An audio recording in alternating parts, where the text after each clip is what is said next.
경제가 이렇게 쉬울 수 없다. 경제가 이렇게 시원할 수 없다. 경제가 이렇게 색다를 수 없다. 경제 직설입니다. 자, 오늘 문서진 부대표 나와 있고요. 김용롱 앵커 함께하겠습니다. 어서 오세요. 네, 안녕하십니까. 네, 반갑습니다. 네. 그래도 6년을 같이 했는데 제 이름 김영롱 앵커. 네, 죄송해요. 자, 오늘 저희가 준비한 주제부터 확인해 보겠습니다. 만나보시죠. 자, 오늘 저희가 준비한 주제입니다. 자주 나왔던 이야기긴 한데 중국 보호무역주의의 실체. 자, 뭐 한마디로 얘기해보자면 아무도 모른다가 맞을 수도 있겠지만 그래도 우리는 계속 우리에게 위협으로 다가오는 요인이기 때문에 안 다룰 수도 없고 그렇죠. 그리고 계속 뭐 시간이 지나면 지날수록 조금 이제는 실체가 나오지 않았을까 하면서 계속 전문가들을 또 조우고 졸라서 또 계속 이야기를 들어봐야 될 것 같아요. 네네. 오늘 저희는 이 이야기를 어떻게 진행할 거냐면은 일단 김영롱 앵커와 제가 현재 상황에 대해서 브리핑을 좀 간단하게 해드리고 네. 그다음에 이 경제학과 교수님을 직접 연결해서 그 내용을 들은 다음 네. 우리 문서진 부대표의 이야기로 좀 네. 넘어가 보도록 할게요.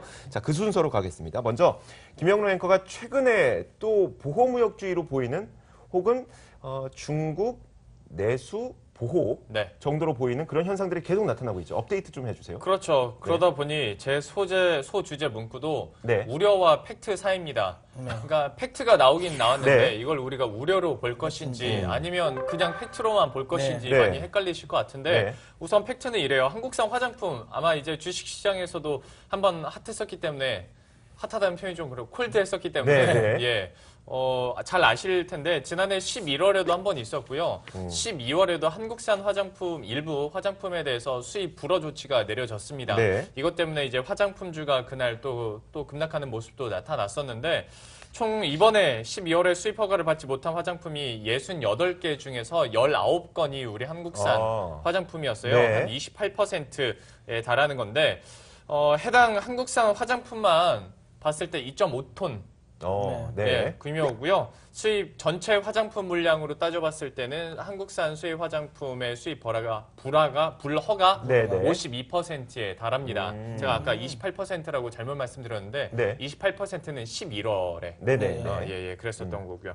그리고 작년 11월에도 사실 똑같이 19건이 불허가 됐었거든요. 그래요? 네. 예. 그런데 이제 퍼센테이지를 하다 보니까 그때는 표본 개수가 수입 불허된 개수가 더 많았었고 네네.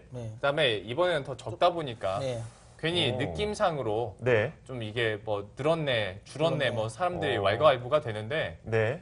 여기서 이제 우려라는 게 끼는 거예요. 어. 그러니까 똑같이 12월에도 19건이었거든요. 네네. 불허된 제품은. 네네. 근데 여기서 우려가 끼고 경제 보복 끼고 하다 보니까 이걸 어느 언론사에서는 우려가 된다. 네. 경제 보복이다. 그렇죠. 네. 어느 언론사는 야 이거 원래 통계도 들쑥날쑥한 거고 네네.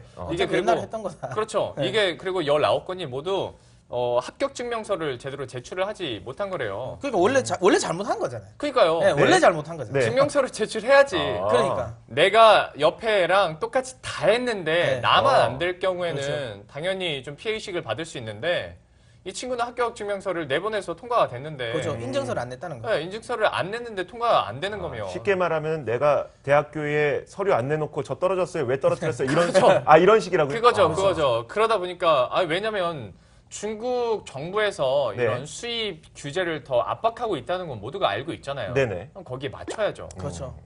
중국이든 빌미를 준 거죠. 미국이든 그렇죠, 브라질이든 어디든 네. 규제를 강화한다고 하면 거기서 맞춰서 증명서도 제때 내라는 때 내고 해야 되는데 네네. 이번에 안 내다 보니까 너무 이렇게 안일하게 됐네요. 된 네. 거예요. 그러다 보니 사실 이게 뭐 통계적으로 증가 추세다, 감소 추세다 이렇게 할 수가 없다는 거예요. 네. 아니, 업체에서 안 내면 맞죠. 어느 월은 확 높아지는 그렇죠. 거고 맞아, 네. 맞아. 그 다음부터는 잘 내면 다시 떨어지는 맞아요. 거다 네. 보니까 그런데 이거를 이제 경제 보복, 사드 막 이런 얘기를 하다 보니까 이제 불안감이 드는 건데 네. 이게 연이어서 이번 이 뉴스가 나옵니다. 롯데월드. 이건 거의 명확하지 않나요? 중국 선양의 롯데월드. 여기에 대해서도 다른 이야기를 하시는 분들도 있던데 아니, 원래 그런데- 추워서 공사 못한다. 그거는 네. 롯데 측에서 얘기한 네. 거였어요. 그렇죠. 원래 겨울에는 뭐 그렇죠. 잘 못하니까 네. 큰 타격은 없다라고 얘기를 했는데 이거는 이제 냄새가 좀 더 짙다 이거죠. 아주 그래요. 화장품보다는. 그렇죠. 네. 그런데 이게 뭐 이 뉴스를 잠깐 말씀드리기 전에 이렇게 뉴스가 연속돼서 나오다 보니까 네. 얼마나 분위기 이렇게 올리기 그렇죠. 쉽으니까 네네. 그렇죠, 경제 그렇죠. 보복이 일어나고 있다. 근데 얘기를 해주신 것처럼 이거는 좀 냄새가 더 나긴 해요. 이거 그러니까 명확히 한 것 같아요. 기억나실 거예요. 지난해 11월쯤에 네. 이 중국 정부가 한국에 있는 특히 롯데 네. 업체들에 대해서 모든 자회사 계열사들에 대해서 위생 점검이랑 네. 소방 점검을 했었어요. 네네. 전수 검사했어요, 그것도. 네. 전부 다. 한꺼번에 네. 네네.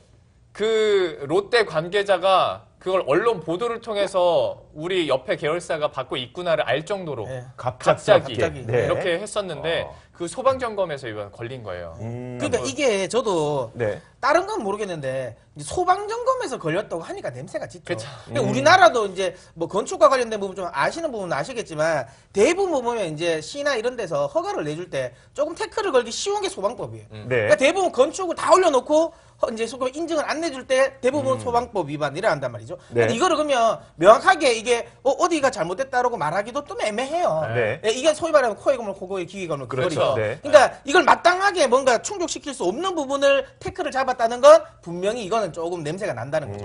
그리고 근데 롯데 입장에서 참 이건 억지야라고 할 수도 없는 게 그렇죠. 그거 사업해야 되는데. 어쨌거나 거기서 사업을 해야 되고 그 어떻게 사업해야지. 법적으로도 뭔가 걸렸으니까 이렇게 돼버린 그렇죠. 거잖아요. 네. 어쩔 수 그러니까 없어요, 뭐 이거는. 적극적으로 이렇게 할 수는 없는데 돈도 1조만 뿌려놨는데 지금. 그렇죠.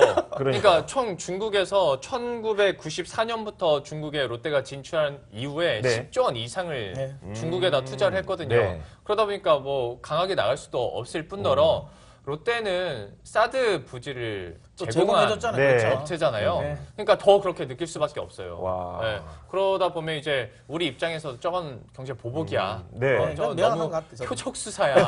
이렇게 까지 얘기할 수 있는데 네. 뭐 이런 여론 형성이 막 계속 되다 보니까 중국 측에서 바로 다음 날에 네. 그러니까 오늘 발표를 냈습니다.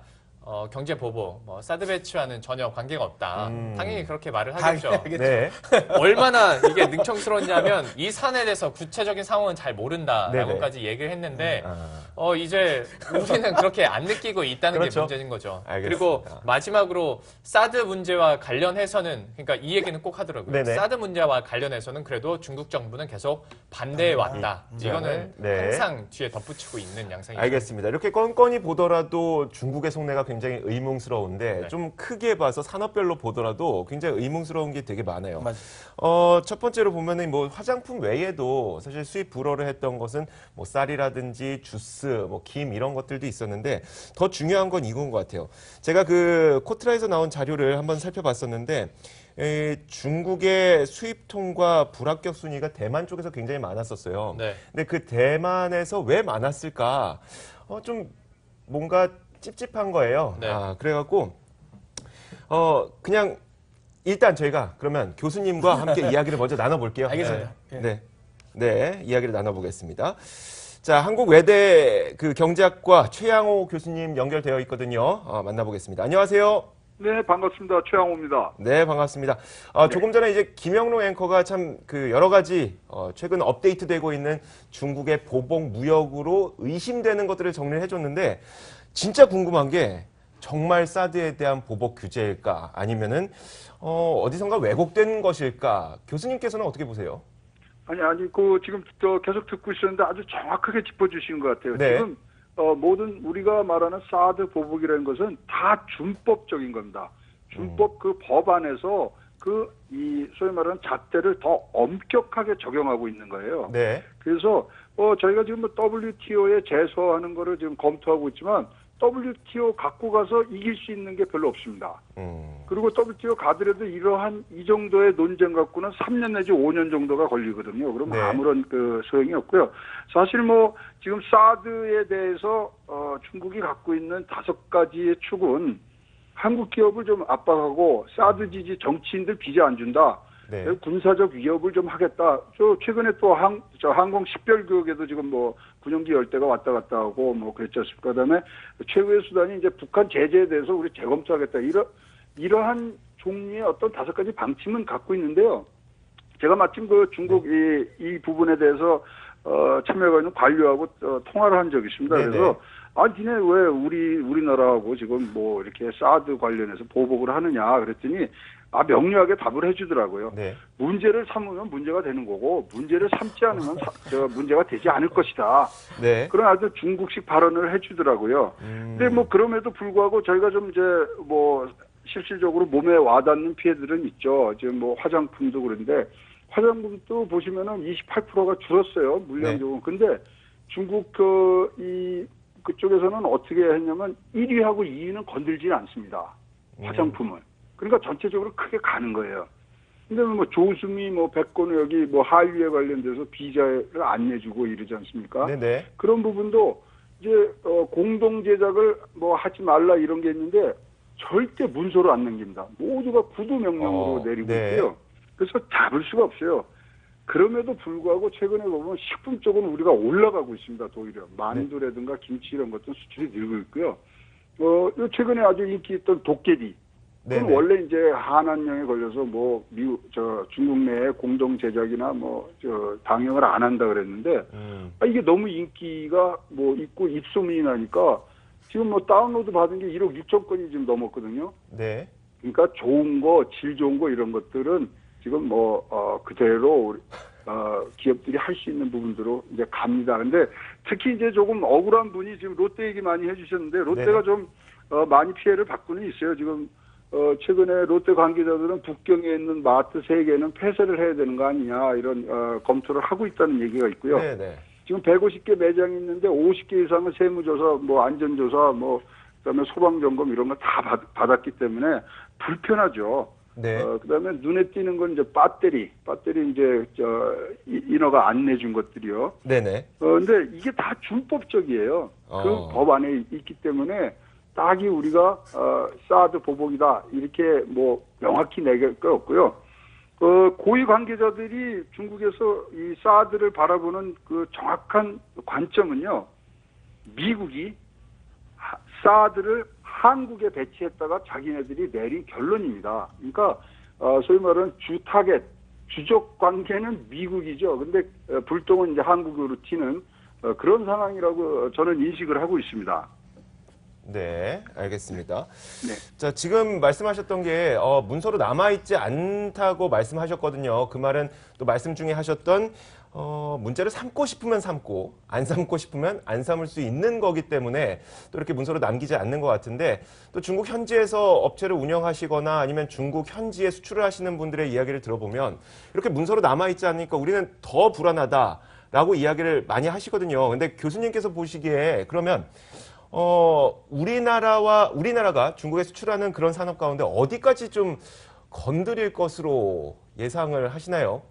지금 이제 중요한 이 법적인 조치가 2가지가 지금 이루어지고 있습니다. 첫 번째가 뭐냐면 반독점법이라고 있는데요. 네네. 2007년 9월 달에 이제 제기가 돼서 2008년 8월부터 시작이 됐는데요. 시행이. 네. 이거는 중국 내에 진출했는 외국계에 대한 사실 뭐 견제적인 역할을 하고 있습니다. 근데 거기에 자동차하고 반도체가 아주 도드라지게 이번에 수정이 돼서 들어갔습니다. 네. 이 반독점법으로 우리가 과거에 삼성 디스플레이하고 LG 디스플레이가 621억 원의 벌금을 문 적도 있고요. 작년 연말엔 GM이 뭐 350억 벌금, 퀄컴은 1조 이상의 해서 요 부분이 지금 법적인 강화된 조치로 봐야지고요. 두 번째는 뭐냐면 4월부터 중국에서 새롭게 외국인 중국 근무제가 생깁니다. 네네. ABC로 나눠서 노동 허가를 내주는데 이거 갖고서 막 아주 강압적으로 또는 아주 정확하게 따지기 시작하면 우리 외국 근로니까 한국에서 중국에 파견된 근로자들은 일할 수 있는 룸이 굉장히 적어지는 부분 이런 것들이 굉장히 지금 눈에 띄고요. 중국이 지금 가장 우려하는 건 4월 달에 과연 미국이 자기네들을 환율 조작국으로 지정을 할 것인가 아닐까 이것에 대한 지금 이 우려가 가장 큽니다. 그래서 그거에 대한 후폭풍이 우리한테 어떻게 올 것인가. 네. 그리고 이제 뭐 9월 달에 있는 제19차 공산당 전당대회 네. 5년마다 한 번씩 열리죠. 이거는 시진핑의 1인 체제를 아주 강화하고 1대1로를 완전히 확정짓는 그런 대회인데요. 여기까지 시진핑이 어떻게 네. 미국과의 그런 무역 전쟁이라든가 경제 전쟁에서 뭐 교두보를 확보하느냐 네. 이것이 지금 우리 산업에 어떻게 영향을 미칠까가 지금 분석이 돼야 되고요. 네, 교수님, 그런데요, 굉장히 하고 싶으신 말씀이 많으셔서 저희가 나중에 네. 한번 그 스튜디오로 직접 초빙을 해드려도 괜찮을 것 같아요. 아이, 그럼요. 아, 네. 자, 근데 제가 마지막으로 간략하게 네. 한 가지만 더 궁금한 게 있는데, 이번에 그 네. 반독점법에 자동차와 반도체 분야가 굉장히 구체적으로 명시되어 들어갔다고 했잖아요. 네네. 근데 지금까지 이야기를 쭉 보면은 이 중국에서 자신들도 생산할 수 있는 업체는 잘 안 건드리는 것 같아요. 다만 자신들이 생산하지 못하는 그런 것들은 좀 이제 계속 또 규제도 완화해주고 그래서 육성을 해 나가려고 하는 것 같은데 자동차와 반도체가 들어갔다는 거는 본인들도 이쪽 기술력이 이제 한국이라든지 다른 국가들을 많이 쫓아왔다고 생각하고 있는 그런 건가요? 아, 그럼요. 이거 100% 외국 업체 견제 수단이고요. 네. 지금 거기 들어가 있는 중에 하나가 눈에 띄는 게 지금 제가 좀 더 분석을 해야 됩니다만 지식 재산권 남용 금지라고 되어 있습니다. 네. 그거는 뭐냐면 반도체 기술이든가 이런 것들이 자기네들한테 독점적으로 공개를 안 하고 들어갔을 때 네네. 그것에 대한 조치를 할 수 있는 부분이거든요. 네. 지금 삼성전자가 저 시안에 반도체 공장이 있는데 거기는 뭐 낸드와 프레시를 하고 있는데 굉장히 선진화된 기술인데 중국과는 지금 5년 내지 10년 우리가 앞서 있거든요. 네네. 그러니까 그 기술을 공개하라는 얘기거든요. 이런 부분들이 강압적으로 나오기 시작하면은 굉장히 어려워지는 그런 부분들이 있기 때문에 네. 우리가 잘 대처를 잘 해야 될 것 같습니다. 알겠습니다. 와, 오늘 교수님 정말 좋은 말씀 감사드리고요. 저희가 다음에 또 연락을 드려서 직접 스튜디오로 좀 초빙을 하도록 하겠습니다. 고맙습니다. 네, 알겠습니다. 네, 감사합니다. 네. 와, 정말 주옥 같은 이야기들이 네. 많이 나왔어요. 네. 여러 가지 이상적이네요. 네. 문제를 삼고 싶으면 문제를 삼고 안 삼고 싶으면 안 그렇죠. 삼는 그게 거라고. 딱이죠. 그게 네, 정답인 진짜 것 같아요. 정답인 것 같아요. 와, 그게 정답인 것 같고 또 저는 인상 깊었던 게 그 마지막에 말씀하셨던 지식재산권. 네. 네. 그러니까 우리나라에서 일하려면 니네 특허 기술을 공개해라. 네, 안 말도 그러면 안 되는 일 소리죠. 못하게 하겠다. 말도 안 되는 소리. 와, 이렇게 전방위적으로 진짜 조여오면은 아무리 좋은 기술을 갖고 있는 그런 기업조차도 중국에 진출하기 위해서는 기술 공개를 해야 되고 그러면 결국 기술을 어떻게 보면 약간 빼앗긴다? 라는 그런 현상까지 나올 수도 있을 것 같아요. 그렇죠? 중국은 트럼프 욕하면 안 돼요. 알겠습니다. 제가 산업별로 좀 비교를 해드릴 네. 텐데 그 반독점법 얘기가 나왔으니까 말인데 이 반독점법이 2007년에 사실 실행이 됐었다가 처음 도입이 됐었다가 제대로 실효성이 없었대요. 왜냐하면 구체적인 내용이 없었기 때문에 그러다가 반독점법을 이제 지금 구체적으로 계속 명시를 하고 있는데 외국계 기업들 그리고 반독점법에 지금 제재를 받았던 기업들을 살펴보면 이런 기업들이 있습니다. 글로벌적으로 봤을 때 퀄컴이나 구글 그리고 코카콜라, 네슬레, 뭐 삼성, LG, 미쓰비시 전기, 파나소닉 거기에다가 사실 중국 국영 기업들도 있어요. 차이나텔레콤, 차이나 유니콤 이런 기업들까지도 사실 중국 국영 기업까지도 반독점법의 제재를 받긴 하는데 네. 문제는 자동차와 반도체, 그 교수님께서 말씀하셨던 것처럼 자동차와 반도체 쪽으로 많이 몰려 있다는 건데 반대로 수입에 여전히 관대한 업종이 있어요. 얼마 전에 나왔던 게 바로 평판 디스플레이 업종에 대해서 관세 감면 정책을 2017년 1월 1일부터 2020년 12월 30일까지 또 연장하겠다고 했거든요. 그러니까 중국에서 평판 디스플레이 뭐 LCD라든지 PDP, OLED 이런 거 해외에서 중국으로 수입할 때는 2020년까지 관세 계속 유예해 줄게라는 거예요. 그 말을 무엇으로 좀 해석을 해야 되느냐?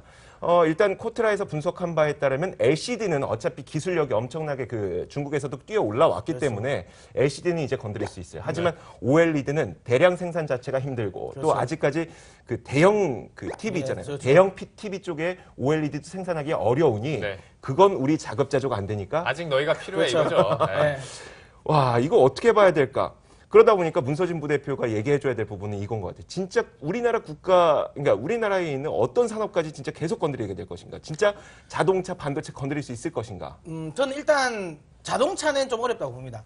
그러니까 이게 기술 차이가 아닙니다. 기술력과 관련된 차이가 아니라 왜냐하면 지금 현재 우리나라 그러니까 현대자동차 같은 경우는 중국 내에서 판매하고 있는 모든 부분을 중국 현지에서 합작법인과 함께 하고 있다는 네네. 거거든요. 그러니까 이게 이제 일반적으로 그냥 중국의 법인을 세운 게 아니에요. 네. 그러니까 중국 자본과 50대 50 비중으로 한 거죠. 그럼 결국에는 중국 합작법인을 현대 합작법인을 만약에 좋게 된다면 결국에는 자기 살을 깎아 먹는 거거든요. 그렇죠. 또 하나는 또 거기에 지금 이제 고용되어 있는 많은 사람들이 소위 말하면 이제 고용 관련된 불안정감도 있기 때문에 네. 저는 자동차와 관련된 부분은 아직까지는 적극적으로 대응은 안 할 것 같습니다. 뭐 사실 홍예로 최근에 그 소나타 하이브리드 관련 부분을 이제 출시를 연기시킨 거잖아요. 네네. 근데 이건 사실 현대차를 보복한 건 아니죠. 왜냐하면 기존에 있었던 이제 그 2차 전지와 관련된 부분. 네. 왜냐하면 현대차는 기존에 이제 SDI나 그다음에 LG 화학의 배터리를 쓰려고 했었어요. 네네. 거기서 장착까지 다 해놨는데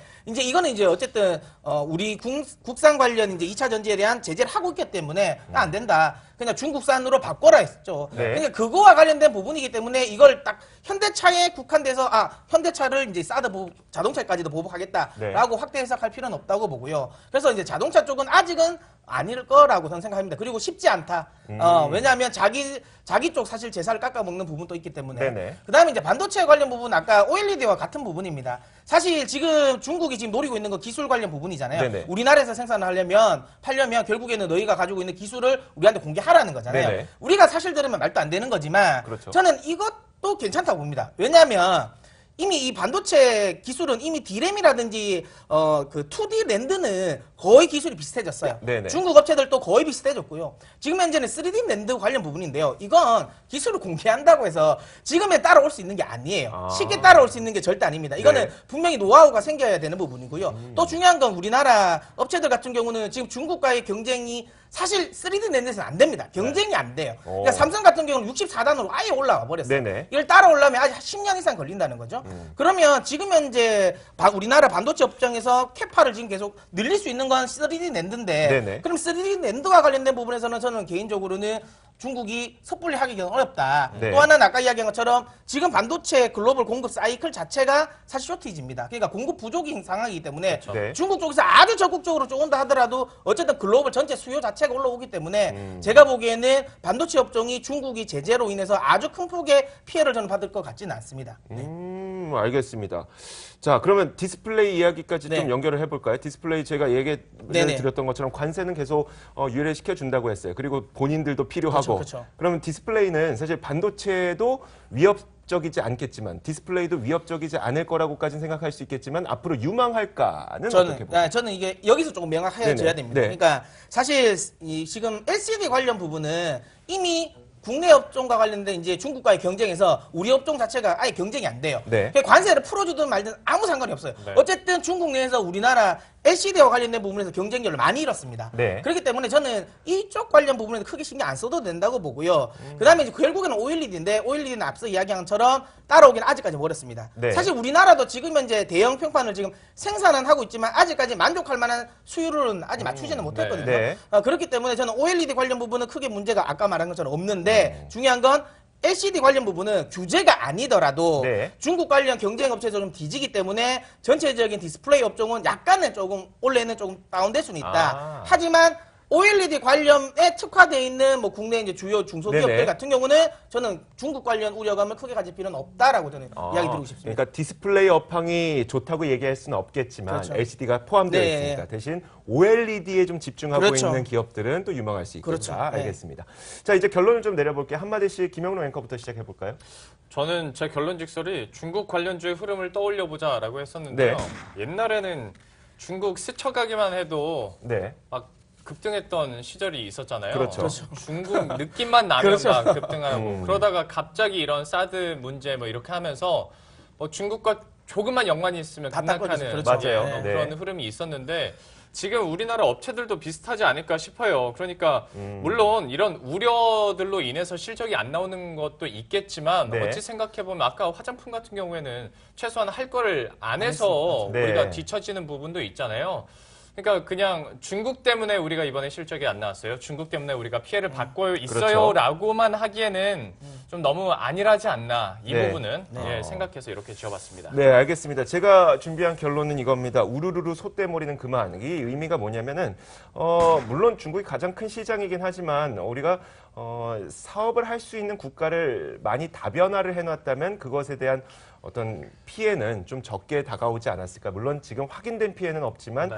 피해처럼 느껴지는 그런 것들도 적지 않았을까. 왜냐하면 실제로 전 세계적인 뭐 벤츠라든지 아니면 해운 업체 가운데 뭐 굉장히 큰 기업들도 반독점법 때문에 어떤 제재를 받았어요. 하지만 우리나라만큼 큰 충격으로 다가오지는 않는다는 거죠. 시장을 다변화해놨었더라면 그 피해가 좀 적었을 것이라는 생각에 이런 제목을 준비해봤고 문서진 부대표님요? 저는 지금 아까 방금 교수님 이야기하신 거랑 거의 비슷합니다. 그러니까 문제를 삼으려고 하면 문제를 삼고 네, 안 삼으려면 안 네. 삼으려 한다. 딱 그래서 바람만 봐야 되는 안타까움이죠. 그러니까 결국에는 문제를 삼으면 어쩔 수 없이 문제가 그렇죠. 돼야 된다는 거죠. 네네. 우리가 여기서 어떻게 할 수 있는 부분이 아니라는 겁니다. 그러니까 그런 바람만 봐야 되는 좀 안타까움이 있다. 근데 앞서 이야기한 것처럼 이주 앵커처럼 조금의 소위 말 이번을 오히려 위기를 좀 기회로 좀 다변화도 하고 기술 관련 부분을 조금 더 축적을 한다면 뭐 오히려 이거는 위기를 좀 기회로 활용할 수도 있다고 생각합니다. 네, 알겠습니다. 자, 오늘 저희가 이 시간은 여기서 마치겠고 저희가 내일 예고를 잠시 해드리자면 최근 들어서 중국에서 나오고 있는 이슈가 또 한 가지가 있죠. 중국의 외환 보유고가 3조 달러 밑으로 떨어졌다고 합니다. 그런데 이 외환 보유고가 감소하는 것이 무슨 의미가 있고 그리고 우리에게는 또 어떻게 다가오는지 3조 원이라는 라인은 또 왜 생긴 건지 이런 것들을 전문가들과 함께 좀 자세하게 이야기를 나눠볼 예정입니다. 궁금하신 분들 내일도 함께 하시면 될 것 같아요. 자, 오늘 문서진 부대표 그리고 김영롱 앵커와 함께했습니다. 오늘 말씀 고맙습니다. 수고하셨습니다. 네, 고맙습니다.